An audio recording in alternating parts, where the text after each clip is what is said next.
근거로 제시한 구절들이 맞는지도 한번 보시고 이 지도도 좀 살펴보시고 예수님께서 이 산이라고 말한 게 진짜 시온산이었는지 율법의 근원지였는지 한번 이제 연구를 해보시면 좋습니다. 이만큼 율법이 우리 마음에 얼마나 많은 마음의 담대함을 빼앗는지 몰라요.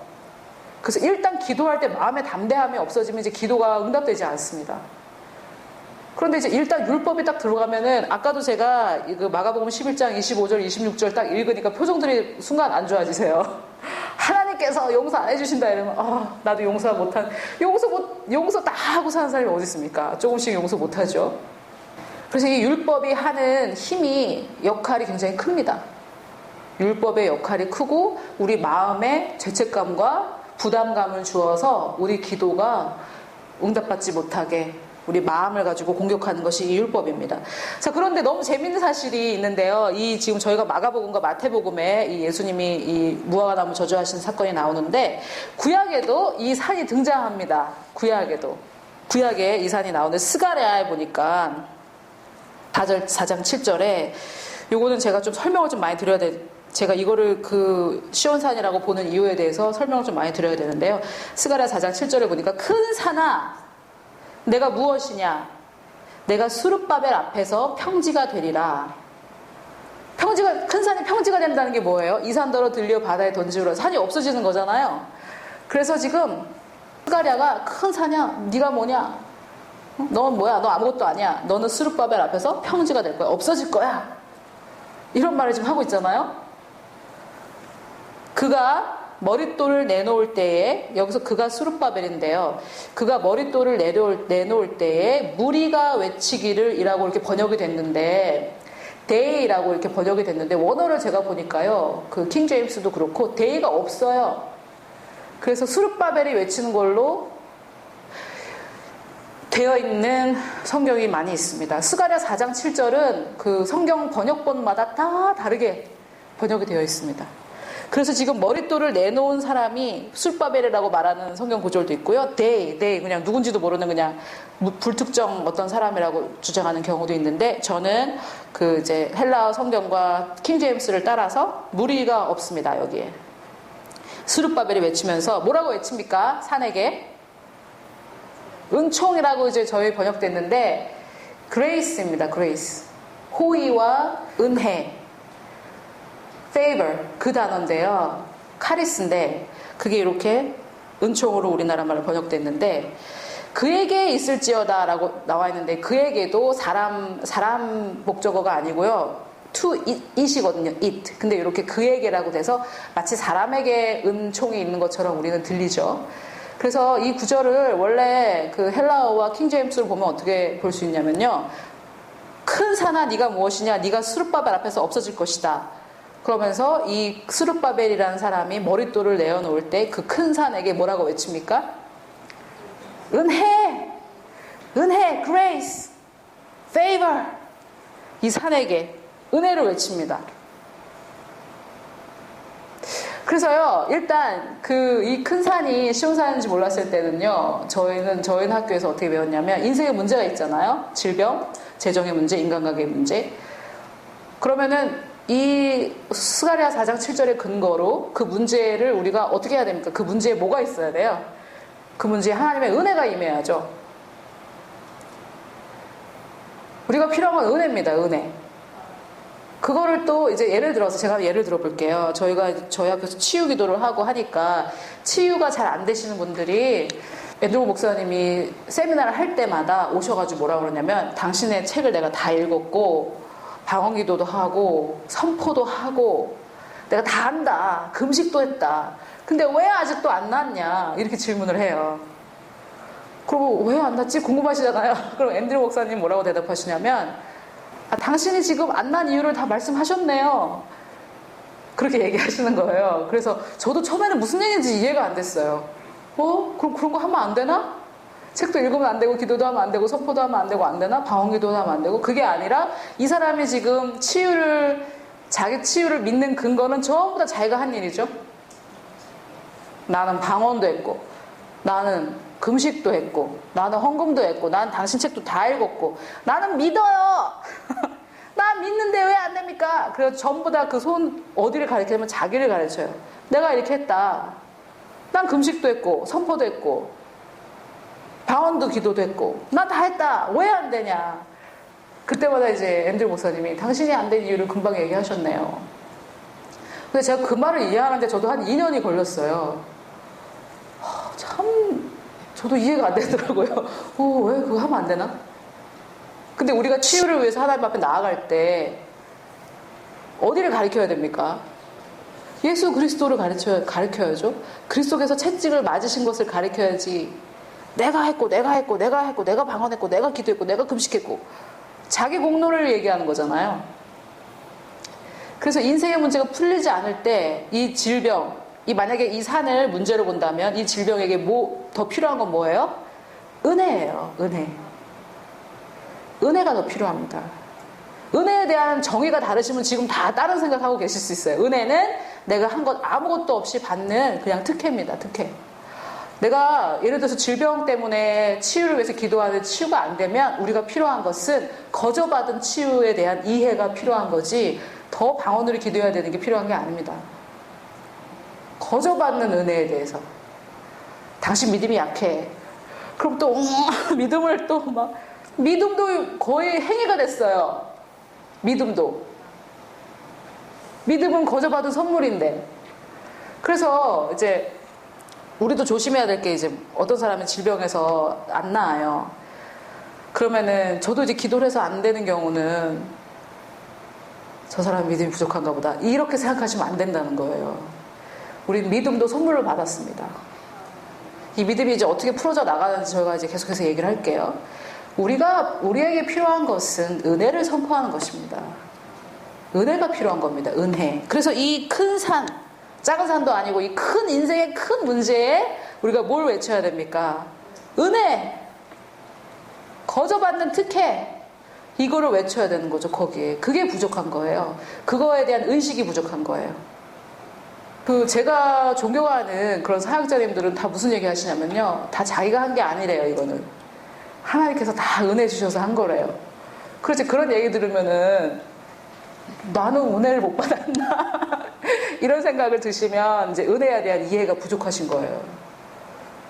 은혜는 거저받는 거기 때문에 저 사람은 은혜를 많이 받았고 나는 은혜를 조금 받았다. 이게 바로 은혜에 대한 이해가 부족한 겁니다.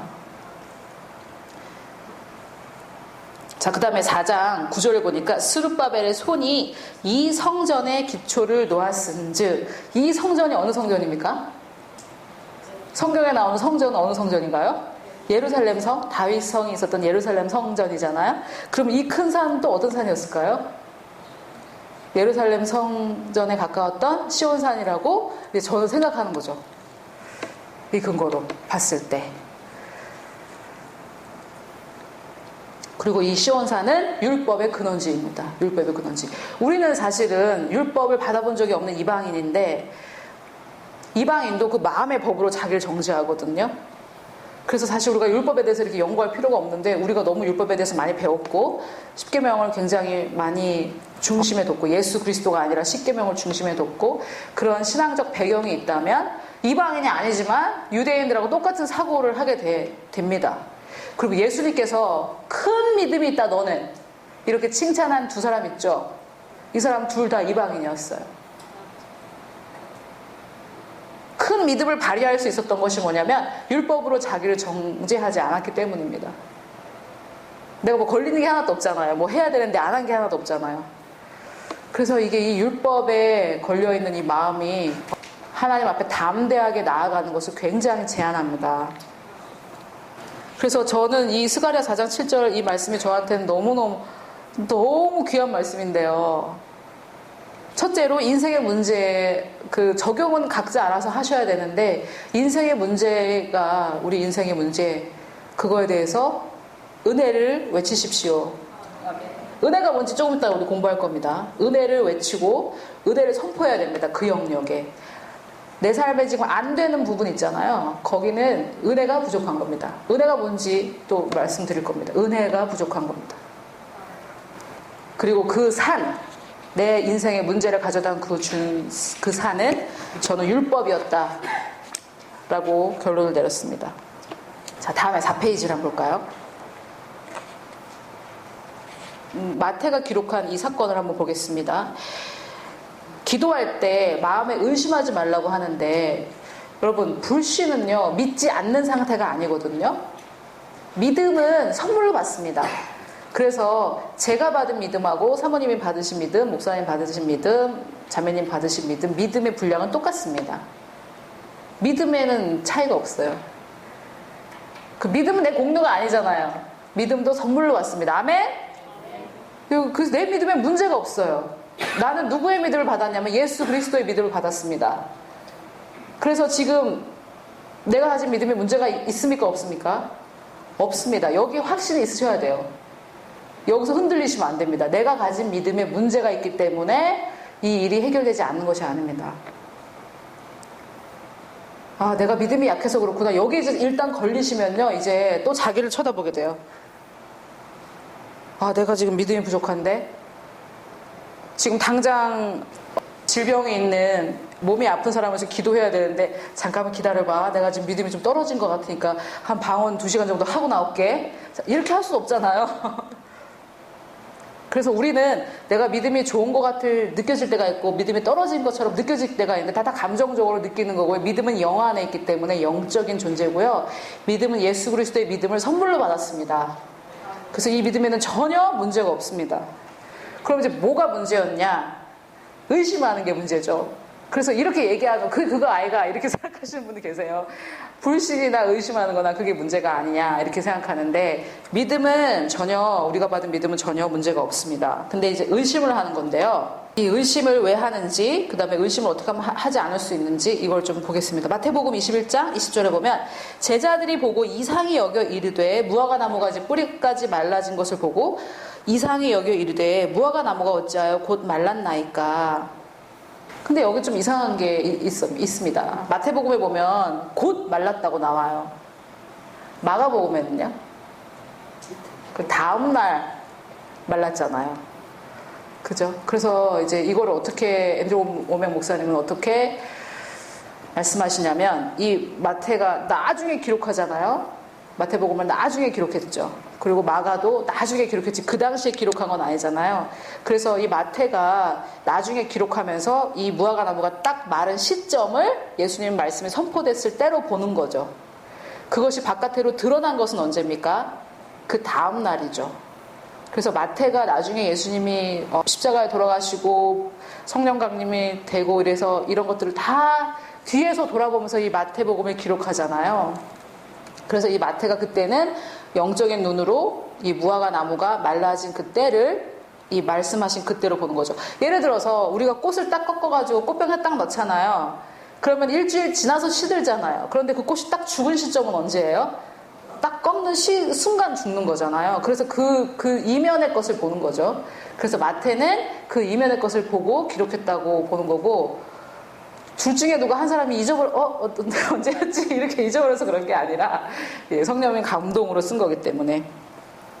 그래서 곧 말랐나이까 예수께서 대답하여 이르시되 내가 진실로 너희에게 이르노니 만일 너희가 믿음이 있고 의심하지 아니하면 이 무화과 나무에게 된 이런 일만 할 뿐만이 아니라 이 산, 여기도 이 산이라고 합니다. 이 산더러 들려 바다에 던져지라 하여도 될 것이요. 너희가 기도할 때 무엇이든지 믿고, 언제 믿어야 됩니까? 기도할 때에, 기도한 그 순간이란 뜻입니다. 기도한 그 순간에 무엇이든지 믿고 구한 것은 다 받으리라. 그래서 기도한 그 순간에 받는 건데요. 마음에 의심하지 말아야 됩니다. 자, 그러면은 이제 누가 상담을 합니다. 아, 이게 왜 제가 이 산더러 들려 바다에 던지라 했는데 왜 안 됩니까? 아, 마음에 의심하셨군요. 그럼 얼마나 낙심돼요. 마음에 어떻게 의심하지 않아도 됩니까? 이 대답을 하실 수 있어야 돼요. 어떻게 하면 내가 마음에 의심하지 않을 수 있습니까? 의심하지 마세요, 그냥. 노력하세요. 방언 기도를 하세요. 이럴 순 없잖아요. 왜 우리는 마음에 의심을 하는가? 그걸 이제 알아야 되겠죠. 여러분, 그리스도 안에서 나의 정체성을 다 아시죠? 그리스도 안에서 저와 누구도 다를 바가 없습니다. 지금 아침까지 죄 짓다가 12시에 예수님 영접한 그 사람의 영도 그리스도 안에서 그 사람의 정체성과 저의 정체성은 다름이 없죠. 똑같은 믿음을 받았고. 그래서 우리가 여기에 어떤 지체님이 질병에 있어서 기도를 하는데, 자, 예수님께서 다 치유해 주실 것을 믿으십니까? 아멘. 제가 기도하겠습니다. 이 형제님이 나으실 것을 믿으십니까? 아멘. 그럼 우리 장로님 나와서 기도해 주세요. 그럼 왜 저는 안 돼요. 아까 12시에 예수님 영접하신 당신도 나와서 기도해 주세요. 아, 이 사람은 아직 신앙이 성장해야 됩니다. 우리 이렇게 하는 이유가 있잖아요. 제가 가진 예수님의 권세와 12시에 예수님 영접한 그 사람이 가진 예수님의 권세가 다르다고 생각하잖아요. 그게 마음에 의심하는 이유입니다. 자기 자신을 너무 잘 알거든요. 우리는 내 자신을 너무 잘 알잖아요. 어제도 누구랑 싸웠잖아요. 내 자신의 실수와 잘못 이런 거 너무 잘 아니까 자기를 의심하는 거죠. 내가 기도하면 안 될 거야. 저 사람이 기도하면 되지만 내가 기도하면 안 될 거야. 만약에 여러분 지금 이제 잘 모르시는 분은 모르시겠지만 지금 제가 앤드루 워먼 목사님을 초대해가지고 여기 딱 나오셨어요. 그럼 다 기도받고 싶지 않으시겠어요? 그죠? 이분을 아신다면 앤드루 워먼 목사님이 세미나 하면 다 기도받으려고 그래요. 그래가지고 혼자 다 못하셔서 이제 기도 사역자들을 한 30명 정도. 그래도 그냥 앤드루 목사님을 쫓아다니면서 기도를 받으려고 하는 이유는 물론 그분이 기도했을 때 응답이 빨리 일어나고 하는 것도 있지만 저 사람이 기도하면 되지만 이 사람 기도하면 안 될 거라고 생각하는 거죠. 그리고 저도 그래요. 앤드루 워먼 목사님 기도하면 될 거지만 내가 기도하면 안 될 거라는 생각이 있었어요. 그런 생각 왜 있습니까? 의심하는 거죠. 저분 기도하고 내 기도하고 파워가 달라. 이게 의심하는 겁니다. 마음에. 내 기도는 응답이 안 될 거야. 똑같은 예수님의 믿음으로 기도를 해도 나는 안 될 거야. 이게 의심하는 거예요. 마음에 의심을 하는 거죠. 내가 기도했는데 될까? 전혀 나는 그런 문제가 없다는 표정으로 다 앉아 계시네요. 난 전혀 그런 문제가 없어. 이게 사역자들이 받는 그 부담 아닙니까? 누군가 와서 기도해달라고 할 때 누굴 대신 불러다가 시키고 싶잖아요. 내가 기도해서 이게 응답이 될까? 이게 이 마음에 의심하는 겁니다. 똑같은 믿음 가지고 기도하는 거거든요. 우리에게 필요한 건 뭐라고요? 그때 우리에게 필요한 건 뭐? 은혜가 필요한 겁니다. 그래서 앤드루 워먼 목사님이 뭐라고 그 말을 끝내시냐면, 당신을 아는 것만큼 나를 안다면 나한테 기도받으려고 하지 않을 것이다. 당신 자신을 아는 것만큼 나를 안다면 나에게 기도 부탁 안 할 거다. 우리는 그분은 사역자고 이러니까 완전 무슨 홀리하고 이런 줄 알죠.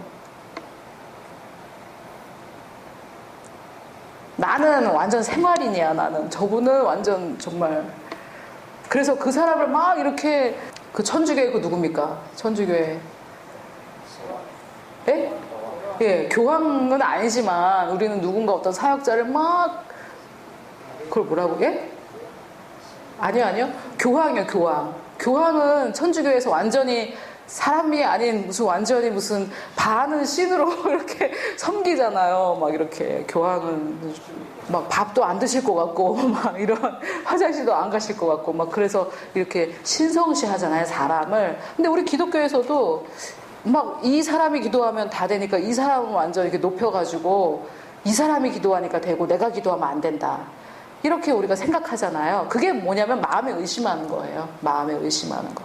그래서 안수를 받길 원하고, 왜 안수를 받아야 됩니까? 우리는 거룩하신 자에게서 기름 부음을 받았는데요. 예수 그리스도께 기름 부음 받았는데 왜 사람에게 또 안수를 받으려고 하냐고요. 만약에 내가 받은 믿음이 그리스도의 믿음이라고 믿는다면 그 사람이 받은 믿음과 내 믿음이 똑같은데요.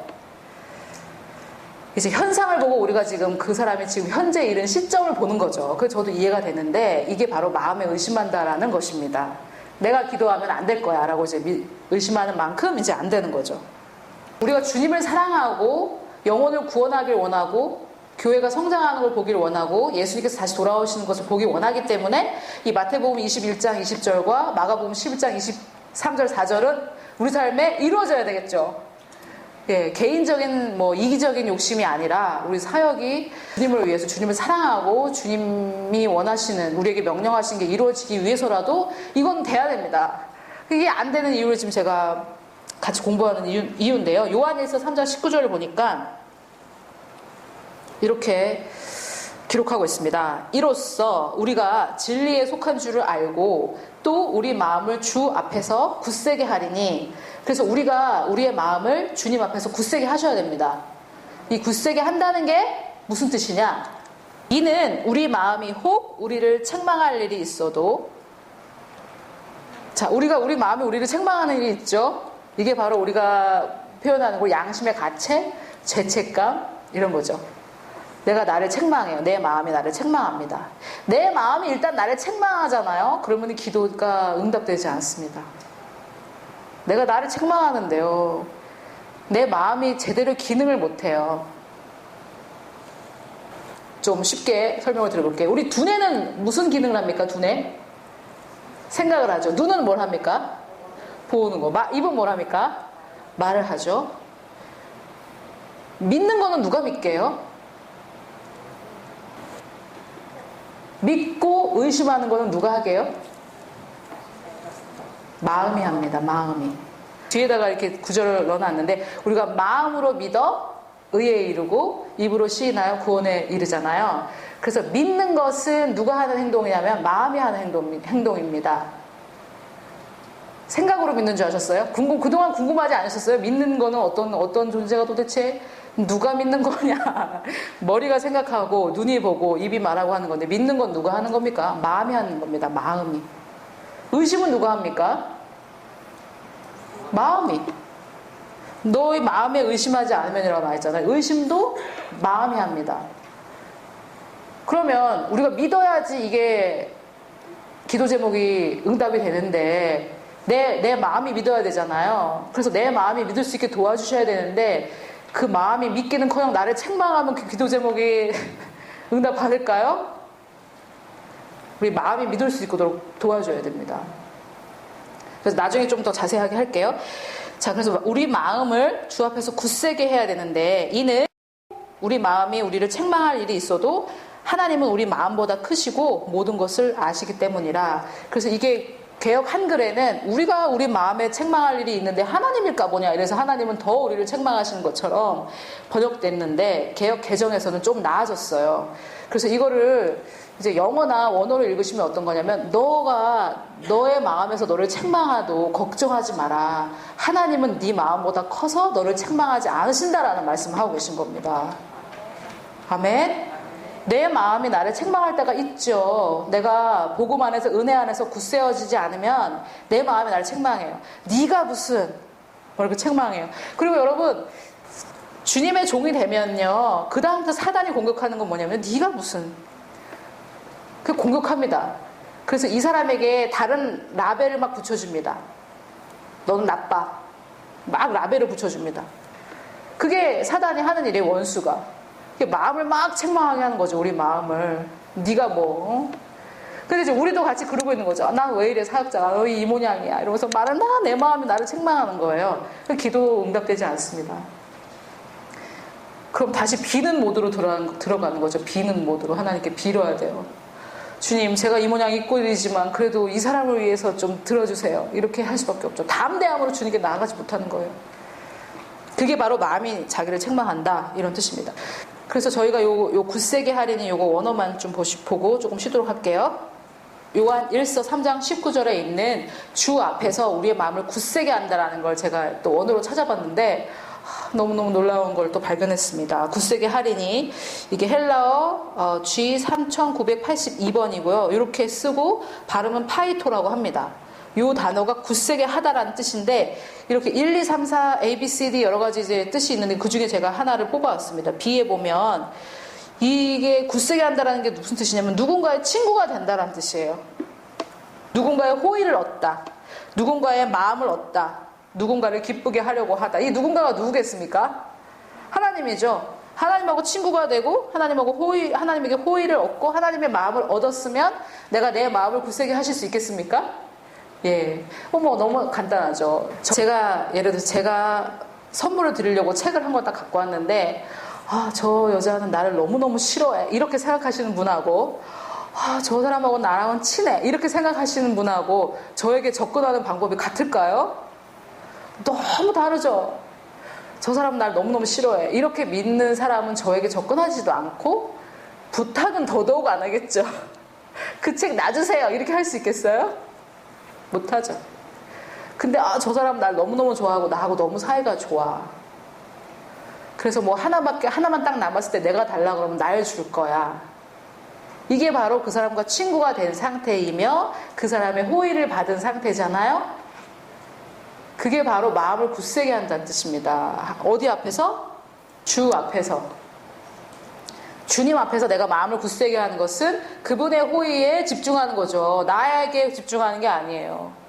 내가 얼마나 훌륭한 사람인가에 집중하는 게 아니라 주님의 호의에 집중을 하는 거죠. 그러면 나는 주님과 친구가 됐고 주님의 호의를 받은 사람이야. 이렇게 말을 한다면 그 말은 맞습니까? 예? 무슨 근거로요? 그리스도를 근거로, 예수님을 근거로 우리는 하나님의 호의와 하나님의 모든 마음을 얻었고 하나님은 우리를 좋아하십니다. 하나님은 우리를 사랑한다는 건 다 아시지만 여러분, 하나님이 당신을 좋아하십니까? 예? 글쎄요. 이렇게 되면 이제 하나님 우리를 좋아하십니다. 우리가 그 문화적으로 엄한 사랑이라는 게 있기 때문에 하나님 사랑한다는 그 말에는 그냥 예, 그렇죠. 하나님 저 사랑하죠. 하나님 엄한 사랑이 있잖아요. 사랑해서 때리기도 하잖아요. 그러니까 예, 하나님 사랑하시죠. 근데 하나님 당신을 좋아하십니까? 거기서 그건 잘 모르겠네요. 우리가 마음을 굳세게, 주님 앞에서 마음을 굳세게 한다는 것은 내가 공로가 없지만 예수 그리스도의 공로로 하나님과 친구가 됐고 하나님의 호의를 받을 자격이 있는 사람으로 자기 자신을 보는 것입니다. 이것이 마음을 굳세게 하는 것입니다. 그래서 이 마음을 언제 굳세게 하냐면 우리 마음이 혹 우리를 책망할 일이 있을 때라도 그때 필요한 거죠, 사실은. 내가 잘못할 때 붙잡아야 되는 게 은혜죠. 너무 지금 잘하고 있는데 은혜가 붙잡아집니까? 내가 실수하고 잘못하고. 그래서 너무 놀라운 것이 아브라함이 처음으로 치유기도를 해가지고 태가 열리잖아요. 그때 아브라함이 거룩하게 쫙 살고 있었나요? 거짓말했나요? 거짓말했을 때. 너무 놀랍죠. 그리고 선지자라는 얘기를 듣습니다. 그래서 우리는 이 은혜를 붙잡는 겁니다. 할렐루야.